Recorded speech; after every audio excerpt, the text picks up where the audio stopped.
जय हिंद। आज हम इस भूगोल के क्वेश्चन को फिर दोबारा बताएंगे जो बिहार बोर्ड के लिए महत्वपूर्ण है। आप सभी को 2024 में पूछे जाएंगे। तो जय हिंद दोस्तों, हमने जो बताए हैं इसके साथ हम इसको पूर्ण रूप से विस्तारित रूप से आपको हम बताएंगे।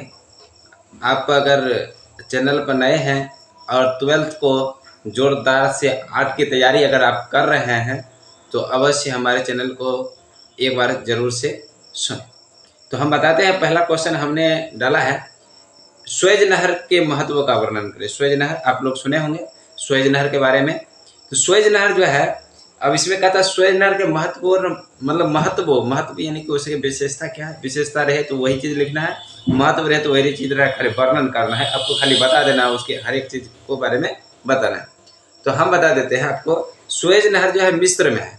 मिस्र में है जो भूमध्य सागर और लाल सागर को जोड़ता है। तो ऑब्जेक्टिव में पूछ देता है स्वेज नहर किसको किसको जोड़ता है, तो भूमध्य सागर एवं लाल सागर को जोड़ता है। भूमध्य सागर और लाल सागर को जोड़ने का काम करता है।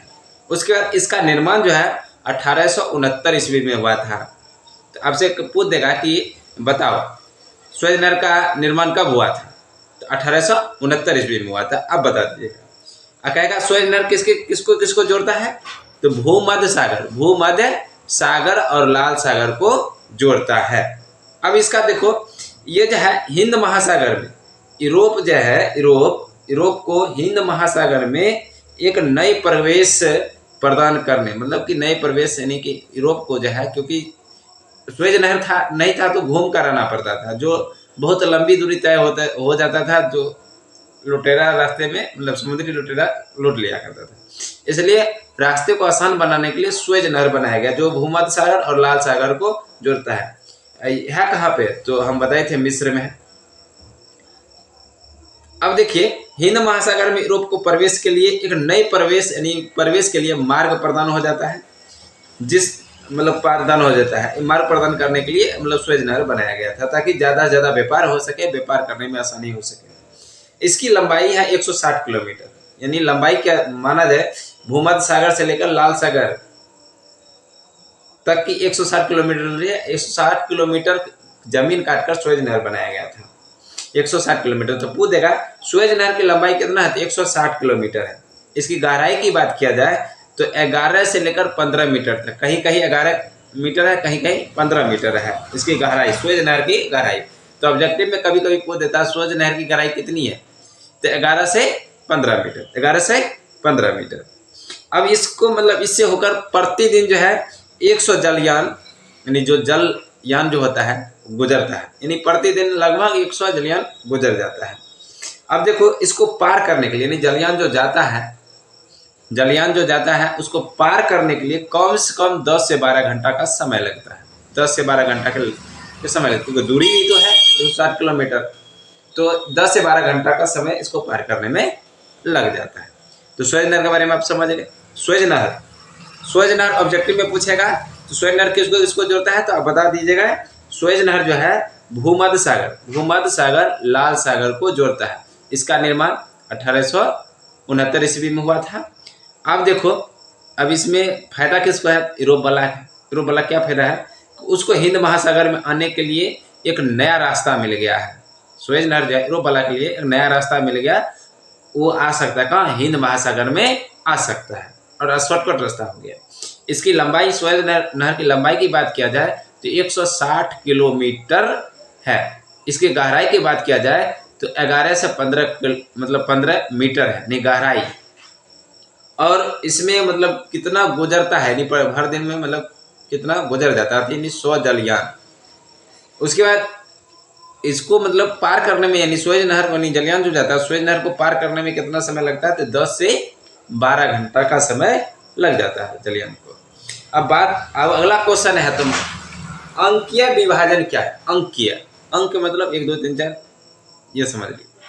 अंकीय विभाजन क्या है, देखिए, तो अंकीय विभाजन जो है दो देश के व्यापार पर निर्भर करता है, यानी वहाँ के कल्चर, आर्थिक व्यवस्था और जो है देखा जाए तो असमानता के कारण जो होता है, असमान होता है, उसी को हम लोग अंकीय विभाजन कहते हैं। जैसे भारत और रूस के लिए बीच देखने के लिए मिल जाता है, ग्रामीण क्षेत्र नगरीय क्षेत्र दोनों में हो जाता है। जैसे रूस और भारत के नगरीय एवं ग्रामीण क्षेत्र के बीच जो है असमानता है। देखिए अब ये क्या है, तो प्रौद्योगिक क्षेत्र, प्रौद्योगिक क्षेत्र मतलब होता है जहाँ व्यापार कल कारखाने लगाए जाते हैं, जो असमान विभाजन होता है, समानता रूप से नहीं लगाया जाता, असमान विभाजन होता है।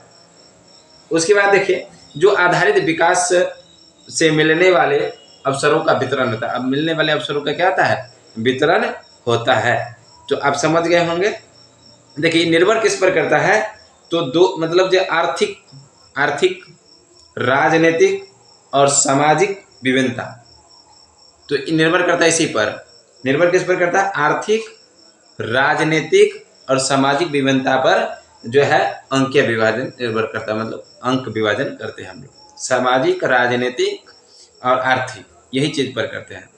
जो असमानता होता है, जैसे सूचना या प्रौद्योगिक का असमान विभाजन, सूचना जैसे संचार हो गया, संचार में जैसे रेडियो हो गया, रेडियो तब खैर पुराना हो चुका है, आज उसका कोई मतलब समझिए उसका कोई सम्मान ही नहीं है, लोग रेडियो को भूल चुका है। आज मोबाइल है, इंटरनेट है, 5G है, इसी को संचार माना जाए, मतलब है यही संचार है आज के ज़माने के लिए। यही है, तो यही संचार है जो सूचनाओं को मतलब एक जगह से दूसरे जगह आसानी से पहुंचाया जा सकता है, उसको हम लोग क्या बोलते हैं, संचार बोलते हैं, संचार व्यवस्था। नहीं, सूचना और संचार प्रौद्योगिकी का असमान विभाजन है जो आधारित विकास को मतलब मिलने से अवसरों को वितरण को पूरे विश्व में ऐसा मतलब होता है। ठीक है, जो विभिन्नता के रूप में होता है। अगला क्वेश्चन है कृषि घनत्व क्या है। ये भी बार बार क्वेश्चन जो है बिहार बोर्ड पूछते रहता है, कृषि घनत्व क्या है। कृषि घनत्व क्या है, तो प्रति वर्ग मील लो या किलोमीटर लो, प्रति वर्ग मील लो या किलोमीटर लो, क्षेत्र में कृषि में लगे लोगों की संख्या को कृषि घनत्व कहते हैं। मतलब 1 किलोमीटर में मान लो 10 लोग लगा है तो कृषि कर रहा है, ऐसा नहीं है कि कृषि मतलब कर रहा है, समझ रहा है ना बात। जैसे कि ले लो, तुम अपने ले लो, 2 बीघा खेत है तुम्हारा, अपना गेहूं लगाया हुआ है, तुम्हारे गाँव में बहुत सारे लोग हैं जो खेती करते हैं, तो जितना लोग खेती करते हैं वही लोग की संख्या गिना जाएगा। ऐसा नहीं है कि हम 5 लोग गए गेहूं काटने के लिए 5 लोग गिना जाएगा, ऐसा नहीं। जो खेती करता है यानी अनाज को उपजाने का काम करता है। कृषि घनत्व जो है, कृषि घनत्व बराबर सूत्र होता है कृषि में संलग्न जनसंख्या अब बट्टा कृषि क्षेत्र। मतलब कृषि में संलग्न यानी कृषि काम में लगे लोगों की जनसंख्या, कृषि काम में लगे लोगों की जनसंख्या अब बट्टा कृषि क्षेत्र यानी कितना कृषि क्षेत्र है, यही कृषि घनत्व का सूत्र है। मतलब कृषि में संलग्न लोगों की संख्या गिन लो और उस क्षेत्र में मतलब उस क्षेत्र की बात करते हैं जहाँ जिस क्षेत्र में हम मान लो कृषि घनत्व निकालेंगे, एक जिला में निकालें, चाहे एक राज्य में निकालें, चाहे एक देश में निकालें, चाहे जिस तरह से निकालें, तो वहाँ के लोगों को क्या करेंगे, जनसंख्या गिन लेंगे, मतलब कौन कौन से लोग कृषि करता है, और उसके बट्टा में कृषि क्षेत्र यानी कितना जमीन है उससे क्या करेंगे, भाग देंगे, कितना कृषि क्षेत्र यानी उपजाऊ भूमि है, ऐसा नहीं है पथरीला भूमि को गिन लेना उसमें। ये तो कृषि क्षेत्र हो गया। तो कृषि क्षेत्र मतलब कृषि घनत्व क्या है तो बता सकते हैं, प्रति वर्ग मील या किलोमीटर कृषि क्षेत्र में चाहे किलोमीटर में कृषि हो चाहे मील में, कृषि क्षेत्र में लगे लोगों की जनसंख्या यानी संख्या को कृषि घनत्व कहते हैं। समझ गए। कृषि घनत्व का सूत्र क्या था, कृषि में संलग्न जनसंख्या बट्टा कृषि क्षेत्र। याद रखना, जरूर पूछ देगा इस बार 2024 के एग्जाम। उसके बाद चौथा नंबर जो है, ये भी सबसे महत्वपूर्ण क्वेश्चन है, बार बार एग्जाम में पूछा जाता है। तो ये कहता है कि सामूहिक कृषि का वर्णन करें। सामूहिक मतलब समझता है, सामूहिक मतलब हुआ जो उपजाता है, मान लो मकई लगाया तो उसका जो अनाज होगा तुम अपने घर में लाएगा, उसका जो पत्ता होगा गाय खिलाएगा, गाय को गोबर खेत में डालेगा। तो इसी सब जो मिलता है, इसी प्रक्रिया को हम लोग सामूहिक कृषि करते हैं। जैसे साधनों का स्वामित्व संपूर्ण समाज एवं सामूहिक श्रम पर आधारित, सामूहिक श्रम पर क्या होता है, आधारित होता है। सभी कृषि के कृषक अपने मतलब जितना कृषि है उसके कृषक जो खेती करता है अपने संसाधन जैसे लीजिए भूमि ले लीजिए, भूमि हो गया, पशुधन हो गया और श्रम। क्योंकि खेती करता है तो गांव घर में अधिकतर जो होता है किसान जो है खेती करता है किस लिए कहता है कि आज हम जो गाय भैंस रखे हैं तो खेती करेंगे तो उसी से घास निकाल खेत से खिलाएंगे, इसलिए खेत और जो गोबर देगा उसको खेत में डालेंगे खाद करो। तो इसलिए भूमि और पशुधन एवं श्रम, क्योंकि खेती खेत रहेगा, उसके बाद पशु रहेगा और साथ साथ में श्रम नहीं करेगा तो कोई काम नहीं हो सकता है, इसलिए काम करना जरूरी है। अब मान लो गाय बांध लिया, उसको खाना नहीं देगा तो दूध कहाँ से देगा, और उसका गोबर खेत में नहीं डालेगा तो घास कहाँ से आएगा, फसल कहाँ से उगेगा। इसलिए मिलकर यानी समझ गया ना, भूमि पशुधन एवं श्रम यानी इसको मिलाकर कृषि काम करता है, यानी कृषि प्रक्रिया चलता है जो दैनिक आवश्यकताओं को पूरा करता है। इसी को हम लोग कहते हैं सामूहिक कृषि। क्या कहते हैं? सामूहिक कृषि कहते हैं। सामूहिक कृषि को उत्पादन में समझ गए, संसाधन का मतलब जो स्वामित्व लगता है संपूर्ण समाज में, जो सामूहिक श्रम पर आधारित होता है, उसी को हम लोग सामूहिक कृषि कहते हैं। समझ गए? हम अब अगला क्वेश्चन की बात करें, कोको। ये भी बार बार क्वेश्चन एग्जाम में पूछा जाता है, ऑब्जेक्टिव में पूछा जाता है। तो ऑब्जेक्टिव में क्या पूछेगा? कोको। कोको क्या है? 4 ऑप्शन दे देगा। मतलब कोको का उपयोग कहाँ किया जाता है?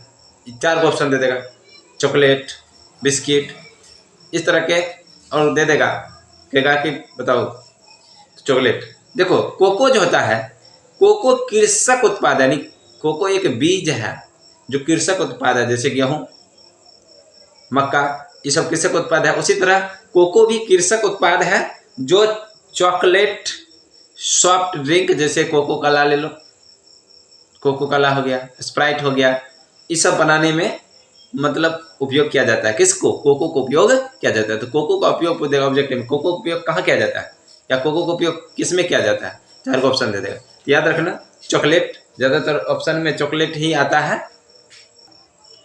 तो हम बता रहे थे कि कोको के बारे में, नहीं तो समझ गए ना। कोको, कोको का मतलब पूछ देगा उपयोग कहाँ किया जाता है, तो चॉकलेट, ड्रिंक जैसे कोको कोला हो गया, इस सब में उपयोग किया जाता है। तो यह कहाँ मतलब कोको कहाँ उत्पादन किया जाता है? तो इसका उत्पादन अफ्रीका, अब विशेष करके घाना देश में उत्पादन किया जाता है कोको का। तो कोको का उत्पादन घाना, विशेषकर घाना, अफ्रीका में भी उगाया जाता है। उसके बाद आगे की बात करते हैं। अगला क्वेश्चन जो है कृषि ऋण, यानी कि ये भी ज़्यादातर क्वेश्चन एग्जाम में पूछे जाते हैं। कृषि ऋण प्रदान करने वाले 4 संस्था का नाम बताएं। किसान खेती करता है, खेती के लिए तो रुपया तो चाहिए, तो कृषि ऋण प्रदान करता है। कृषि ऋण प्रदान करने वाले 4 संस्था का नाम, पहला है क्षेत्रीय ग्रामीण बैंक। क्षेत्रीय ग्रामीण बैंक यानी कृषि के लिए लोन देता है किसानों को। दूसरा है सहकारी समितियां। सहकारी समितियां जो होता है जो किसानों के लिए लोन देता है। उसके बाद तीसरा है सहकारी भूमि विकास बैंक। सहकारी भूमि विकास बैंक जो किसानों के लिए लोन देता है। उसके बाद चौथा है राष्ट्रीय बैंक। राष्ट्रीय बैंक जो किसानों के लिए लोन प्रदान करता है। तो आपको समझ गए होंगे, ये हम 6 क्वेश्चन जो आपको बताए थे, ये प्रश्न जो है बहुत महत्वपूर्ण है, जो एग्जाम में बार बार पूछा जाता है। अभी इसे याद करें और एग्जाम में अच्छे से अच्छे मार्क्स लाएं, और यही हम कह सकते हैं। तो धन्यवाद। फिर अगले वीडियो में हम बताएंगे नए क्वेश्चन के साथ। हम PDF दे दिए हैं, आप देख लीजिएगा, और हम वीडियो में भी डाल दिए हैं। जो नहीं समझ पाएंगे वो लिख लीजिएगा। तो दोस्तों, ये आपके लिए सबसे महत्वपूर्ण क्वेश्चन है 2024 के लिए, आर्ट पेपर के लिए, जो भूगोल का सबसे महत्वपूर्ण क्वेश्चन है, हम आपके सामने प्रस्तुत कर दिए हैं। तो आप लिख लीजिएगा। जय हिंद, जय हिंद।